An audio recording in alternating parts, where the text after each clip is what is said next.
Clark disait Napoléon avait la manie de parchemin. Il passait une partie de son temps à Florence à rechercher ma généalogie. Il s'occupait aussi beaucoup de la sienne et était venu à vous de se persuader. Je crois qu'il était le parent de toute la Faubourg Saint-Germain. Nul doute qu'il ne se croyait aujourd'hui beaucoup plus relevé d'être le ministre d'un roi légitime que de voir été celui d'un empereur parvenu. Il jouit dans ce moment, dit-on, d'une grande faveur. Je lui en souhaite la durée. Elle a commencé peu de jours avant mon arrivée à Paris, au moment où la cause du roi était désespérée. Il aura trouvé il faut d'accepter un ministère quand tout paraissait perdu. Je n'ai rien à dire contre. Cela peut avoir son beau côté, mais il faut avoir des convenances et il en a manqué. Toutefois, je lui pardonne facilement ce qui me concerne. Plus d'une fois, en 1813 et en 1814, on essaya de m'inspirer des doutes sur sa fidélité. Je ne m'y arrêtais jamais. Je l'ai toujours cru probe honnête, et les intimes du duc de Feltre pouvant attester que Napoléon n'était que juste dans l'opinion qu'il avait pris des sentiments de son ministre. Le duc de Feltre, en rendant compte tard l'empereur de l'arrivée de monsieur le comte d'Artois en Suisse, lui conseillait de faire la paix. L'empereur lui répondit sur la date de 22 février 1814. Quant au conseil que vous me donnez de faire la paix, c'est trop ridicule. C'est un abandonnement à de telles idées qu'on gâte l'esprit public. C'est du reste, mais c'est bien fou ou bien bête qui est de croire que si je pouvais faire la paix, je ne la ferais pas. C'est à cette opinion que je peux faire la paix depuis 4 mois, mais que je ne le veux pas, qui sont de tous les malheurs de la France. Je croyais mériter qu'on m'épargnât au moins la démonstration de pareils sentiments.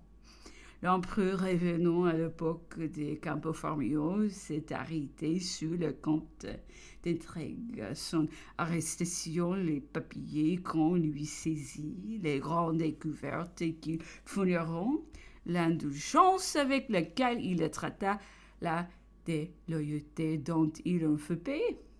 Le comte d'intrigue, de beaucoup d'esprit, intrigant et doué d'avantages extérieurs, avait acquis une certaine importance au commencement de notre révolution, membre du côté droit de la constituante. Il émigra alors de sa dissolution et se trouvait dans Venise.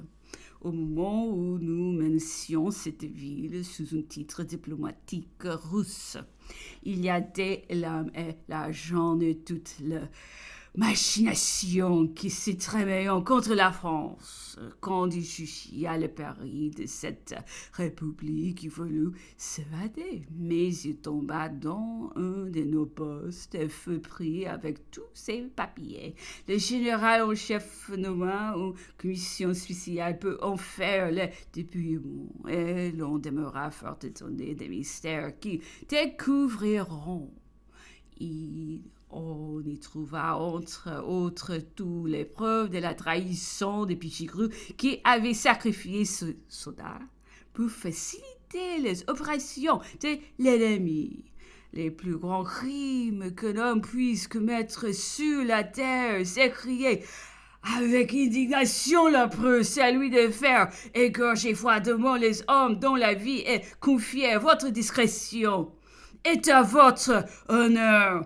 Le comte d'intrigue, une fois ses secrets découverts, s'exprima avec tant de franchise et d'atroce que Napoléon, croyant l'avoir gagné, ou plutôt se laissant gagner lui-même, le traita avec la dernière indulgence, le défendit contre le directoire qui insistait pour le faire fusiller et le laissa libre sur parole d'un vilain. qu'elle ne veut pas sa surprise et son indignation à prendre.